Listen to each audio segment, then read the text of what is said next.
Good afternoon, everyone. Thank you very much for joining us online. Sorry again, we're not back in person, but equally happy to be hosting the first Satuccino of 2020. So thank you very much for everybody that's attended and all the speakers coming on shortly. So what we'll do is we'll start with the speakers in a moment, and then following that we'll have a couple of opportunities and updates to show you and share with you. Hopefully some of you or lots of you managed to get to Space to Connect. And know I saw a number of familiar faces there yesterday, so it was great to catch up with you there, and hopefully we'll have more face-to-face events come this year as well. Fingers crossed on that one. So first of all, we will get started with our speakers. So I would like to introduce our first speaker, which is Susan, who I think we were struggling to get online. So I'm not entirely sure if Susan's managed to join or not. So if you are there, Susan, please do speak up. Do we have Susan online? Maybe not. What we'll do is we'll move straight onto Andrea from Astroscale. So over to you, Andrea. Thank you. Hi there. Yeah, I'm all systems go. Thanks for the introduction, Sam. So my name's Andrea Stewart. I am head of marketing and communications at Astroscale Limited. Astroscale is a private company which has offices in Harwell and also overseas in Japan, the US, Singapore, and Israel. We are really focused on a mission to develop in-orbit servicing with a focus on debris removal and also life extension, extending the life of satellites. We operate across all orbits with a focus on LEO for our end-of-life services and GEO, stationary orbit, for our life extension services. And I think I was asked to join today because we have a couple of exciting projects at the moment. Our first project is our LCD mission, which is our first demonstration mission to show end-to-end the process of removing a piece of debris, which in this instance is a replica defunct satellite.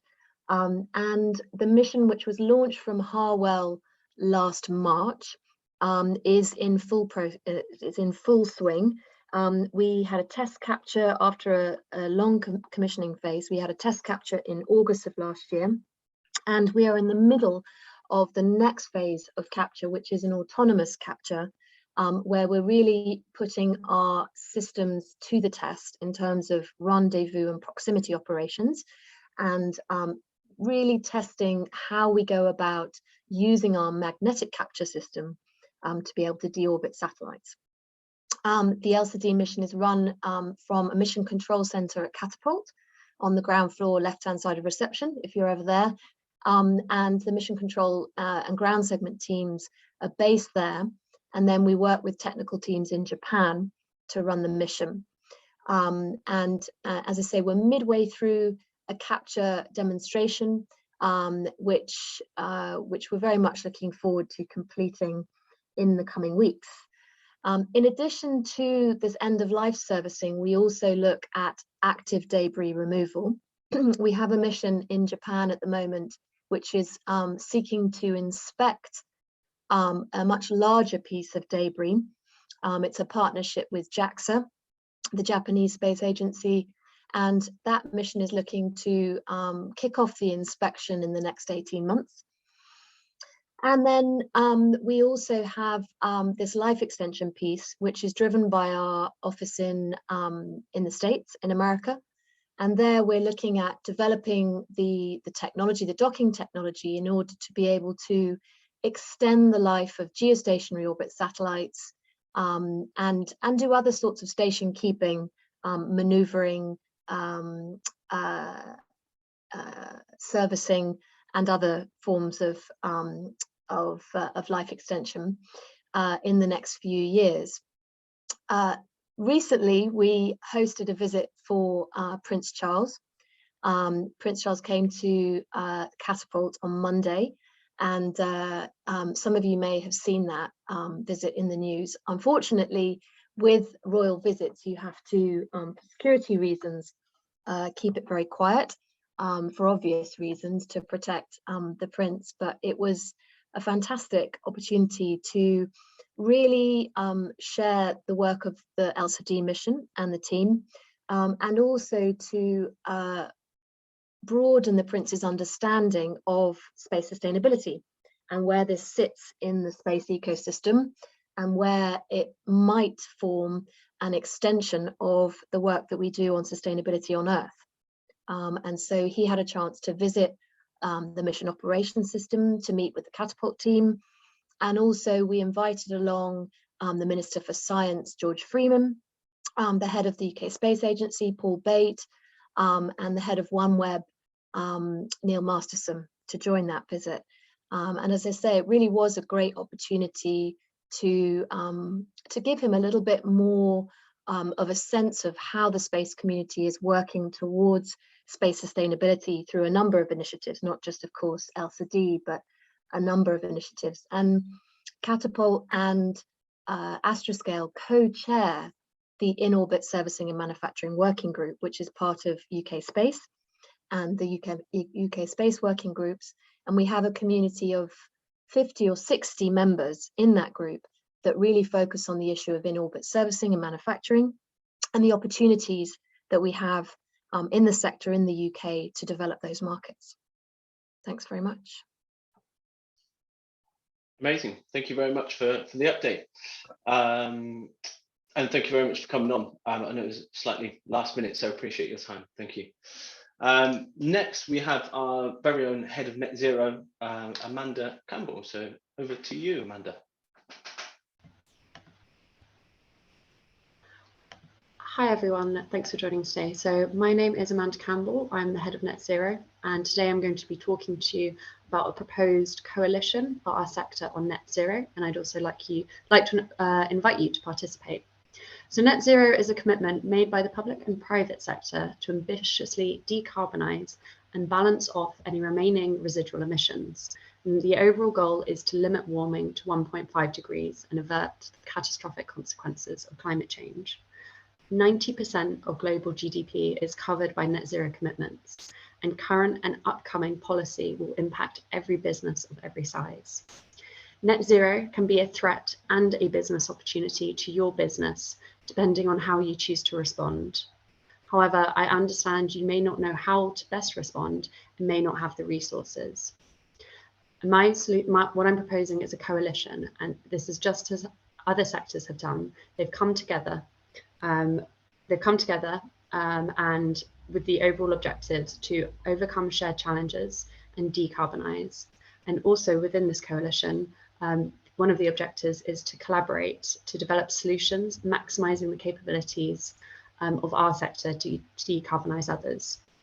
So if you're on a net zero journey, or you'd like to be, the coalition aims to share methodologies, best practice, and unite our voice to tackle shared challenges together. Please let us know where you are on this journey.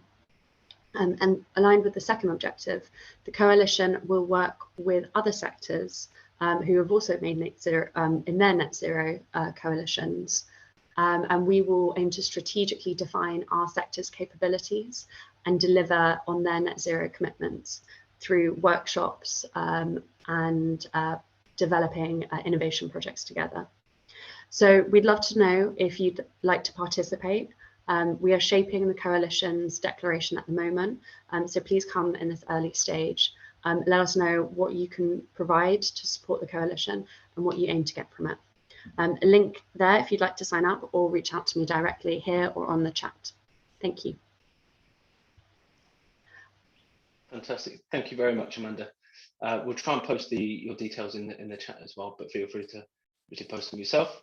So next we have Nick. Nick's from Space Commercialization Engine, which is not the easiest thing to say, but over to you, Nick. Great. Can you hear me, Sam? Yep, excellent. Yeah, absolutely, yeah. Is the slide going to change? I'm not as... There we go, excellent. Yeah, so there's Brilliant. So my name is Nick Trigg. I work for the Catapult, and I'm one of the 4-member team delivering the space commercialization engine. It's a national program, first of all, so any organization can apply, and it's for any size. So you don't have to be an SME, so you can be larger than SME.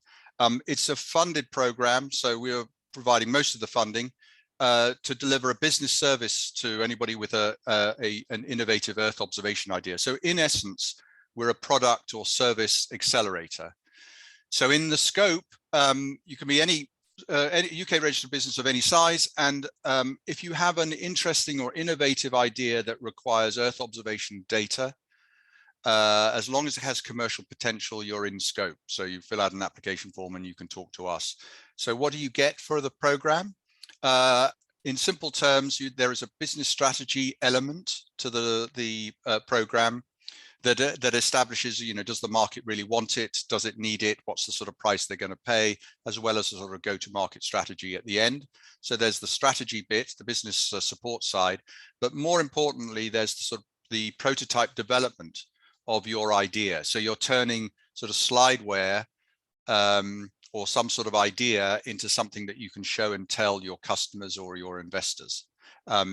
It's done on sort of an agile, accelerated basis. So the whole program will take about 6 months. So basically what we're offering, what the Catapult is offering through this support program is a large amount of the funding, and most importantly, a ready-made team, which accelerates the whole process. So we have the expertise within the Catapult, and that is provided to work on your particular idea. There is a cash and in-kind contribution required, but the details of that we'd have to discuss on an individual basis. So in essence, in summary, if you or anybody you know has an interesting Earth observation idea, or at least, sorry, an innovative idea that requires the use of Earth observation data, and you don't have the skills, we do, and we have the support program to help. So it's the space commercialization engine. If you go to the Catapult main website, you type in space commercial search in the search space commercialization engine, you should find our page. If not, just contact me or any one of my colleagues at the Catapult. Thank you. Great stuff. Thank you very much, Nick.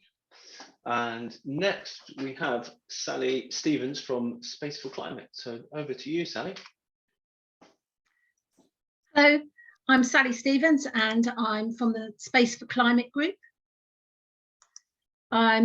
Space for Climate is a membership group for the UK's Earth observation community, and we're partnering with the National Physical Laboratory for this 2-day webinar to discover how metrology, that's the science of measurement, supports climate action, and to help identify and prioritise measurement needs and challenges. So the webinars are 10 AM till 12:30 on each day, and they're bringing together policymakers and the wider climate science community to identify and prioritise measurement needs and challenges for climate adaptation and resilience. So on Wednesday, the focus will be on policy, discussing adaptation and resilience needs and climate risks facing the UK, the role of measurement in supporting adaptation policy, the identification of measurement challenges that need addressing.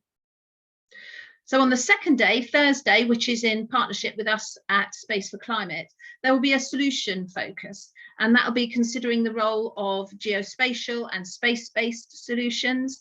And we'll be discussing the role of remote sensing and space-based solutions and how these can support adaptation and resilience action.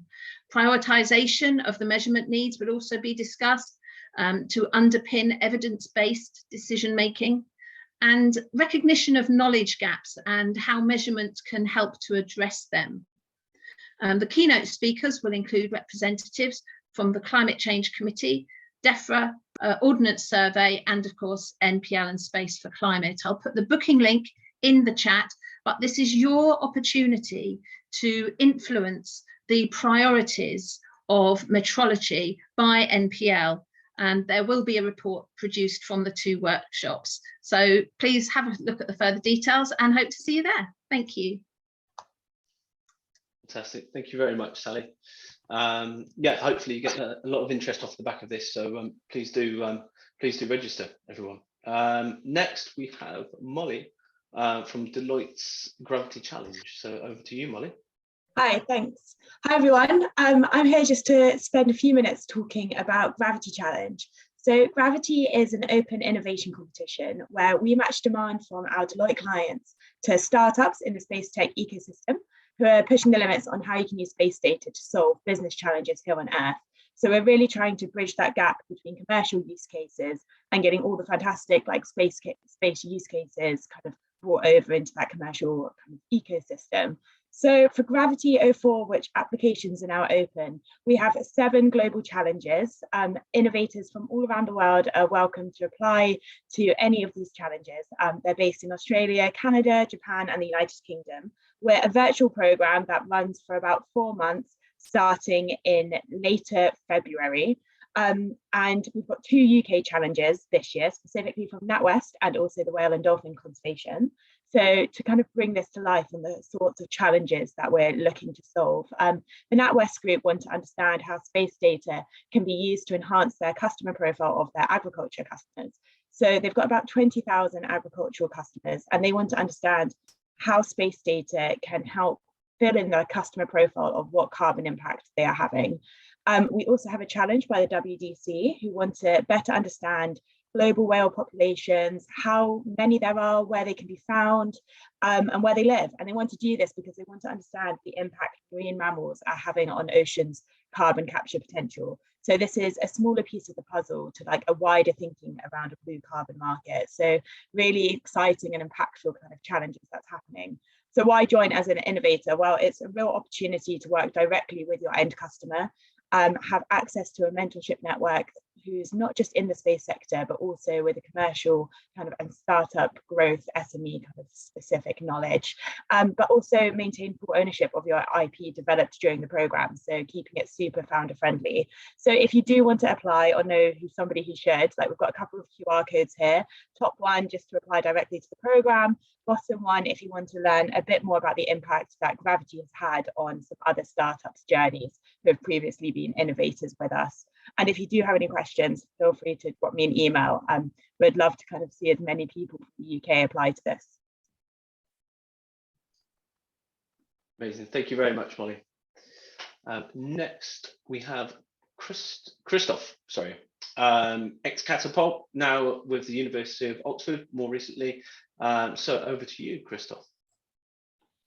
Thanks, hi everyone, I'm Christoph. I'm now at the University of Oxford in their Sustainable Finance group, but we're also part of a consortium called the UK Centre for Greening Finance and Investment, which is all around helping financial institutions make better use of climate and environmental data and analytics for financial decision making. And the reason I'm here today is to make you aware of a funding opportunity for commercial products and services that leverage climate and environmental analytics, particularly targeting financial institution users, be they public or private. So this is a funding call which is run by Innovate UK. It's opened 2 weeks ago. It's open for another 2 weeks and a bit, closing on the 16th of February. But basically, it provides grant funding, fully funded, because it's under some sort of contract model, in 2 phases. So in the first phase, you apply with an idea or a concept, and then you get 3 months to develop a prototype and find or get potential users or customers signed up. And then there's a second phase where up to 10 of the initial 30 projects will get selected with additional funding to develop this into a commercial operational product or service. So I think the links are in the slide, which will be circulated, but I think this is a great opportunity for any organizations working with geospatial data, more broadly space tech, and looking to try out addressing the green finance market, or try to offer or develop new products and services for financial institutions. So the themes are there as well. It's fairly broad, but the point is to really tailor something for financial institutions. With the Center for Greening Finance and Investment, we'll be looking to support companies through that journey. Over the next couple of months, we'll be running networking events to bring together the different communities. We'll be providing some scientific and technical advice as well on how to apply and use and interpret climate and environmental data. And our first event actually to kick this off is in Leeds at the end of the month, which is open for everyone to register as well. Yeah, so any questions, don't hesitate to reach out to me. And thank you all for your time. Brilliant. Thank you very much, Christoph. As Christoph mentioned, all the information will go out in the follow-up email following the event tomorrow. So thank you very much. Next, we have Fleur from SFC Air Quality Network. So over to you. Hi everyone, yeah, I'm Fleur. I'm the network manager for the STFC Air Quality Network. We bring together research, industry and policy to address air quality challenges using all of the capabilities of the Science and Technology Facilities Council, or STFC. A lot of you may well be quite aware of the capabilities that STFC have around satellites, but just in case, very broadly and briefly, they develop new sensors and instruments that can be deployed on satellites, but they also do a lot of the handling of data that comes back from the satellites. So lots of computing capability to handle big data, analysis, modeling, AI, machine learning, and that kind of thing. And just to give you an example of where we've made use of that in the network, we funded a scoping study called On Track of NH3, which was comparing ground-based measurements of ammonia with satellite measurements to build up a more accurate picture of a really important pollutant. Ammonia is principally made from agriculture, and it's a precursor to fine particulate matter, the PM2.5, that has really detrimental impacts on human health. At the moment, we have got a funding call open. We're offering proof of concept grants of up to 40k for projects that are making use of STFC capabilities. The deadline for that is the 4th of March, and we're really happy to help with matchmaking and to link people up with relevant people within STFC or within the air quality community. And other than that, I would really encourage you to go and have a look at our website. You can sign up for our newsletter, which comes out monthly.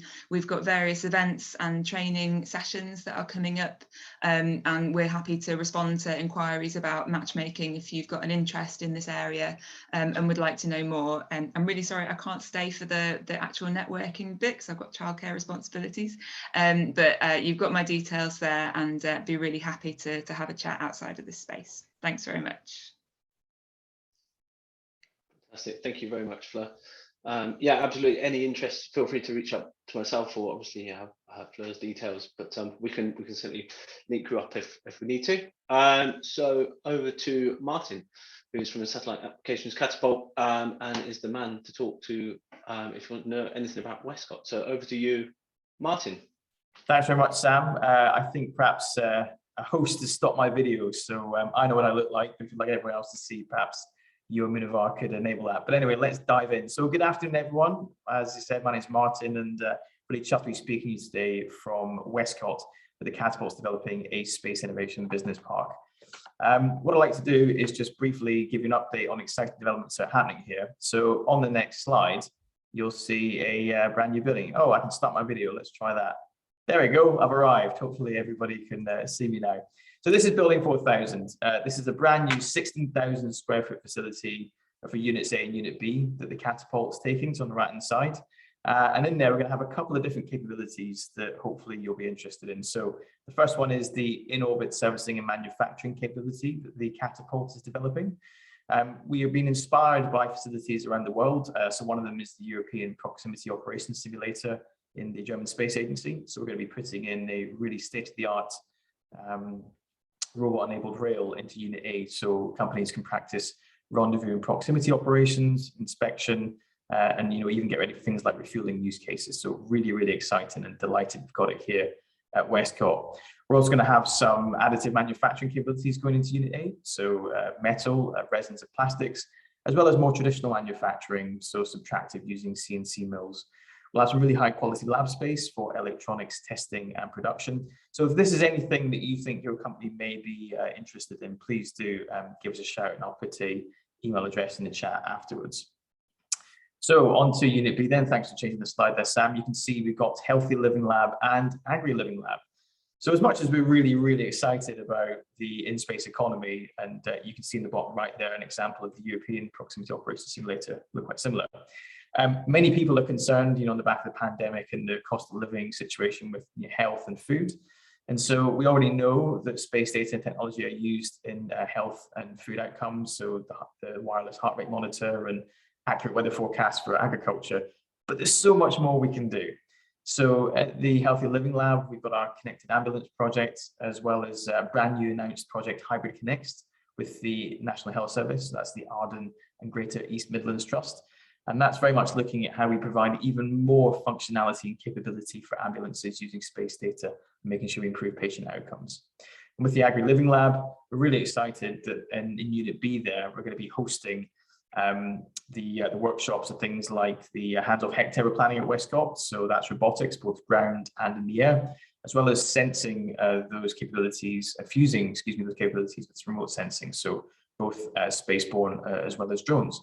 So for us, Westcott, it's all about providing a platform for other companies to grow, and we're a really proud member of the Space Cluster. If that's something you think might be of interest, please search online. But otherwise, I'm going to hand over to the next speaker. Thanks so much for listening. Lots of exciting things happening at Westcott, and please do come and visit soon. All right, thank you very much. Great stuff. Thank you very much, Martin. Thanks for coming on. Next, we have our last speaker, but certainly not least. We have Mark from Raptor Photonics. So over to you, Mark.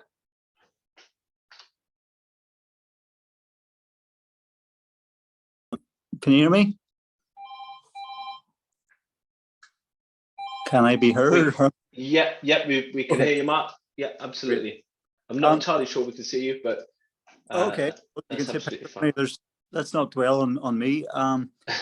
We move on to the next slide. First of all, I would like to thank Sam for the opportunity to talk about Raptor. And this is our first time at the Satuccino event, so it looks very interesting and looks very relevant for what we do. So 60 seconds to tell you about what we do. Essentially, we're a camera company based in Northern Ireland.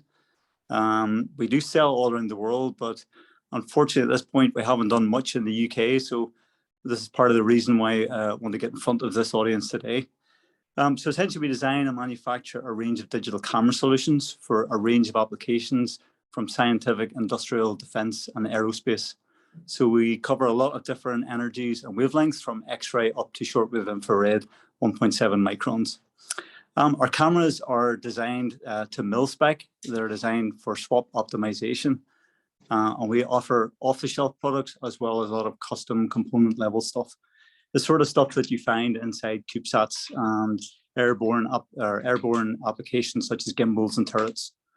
So the last few years, a lot of opportunities from various aerospace companies in areas like LEO CubeSats for things like optical communications from Earth ground stations. In areas like remote sensing, such as methane gas detection. It was mentioned earlier about space debris. We do a number of things with various research labs, universities, and private companies on detecting space debris from Earth. We've also had cameras up on, JAXA was mentioned earlier on, we've had cameras up on the International Space Station on a JAXA-related project. So in some ways, we have some good space heritage. And we're on a number of live missions as we speak, from visible using CMOS cameras up to shortwave infrared using in-gas cameras. So I guess we're looking for opportunities to collaborate on upcoming projects, anyone requiring imaging or detection on board their various missions. We'd love to hear from you. So contact details are there. That slide is very busy. You're probably not going to be able to read it all, but I'm happy that Sam can share it around. Contact details are there. So delighted to take any questions and happy to collaborate with anyone. Thanks, Sam. Thank you very much, Mark. Well done. Great talk. So next, well, first of all, thank you very much to all of our speakers for coming on this month. Appreciate everybody that's come on and talked. So we've had a good variety of people.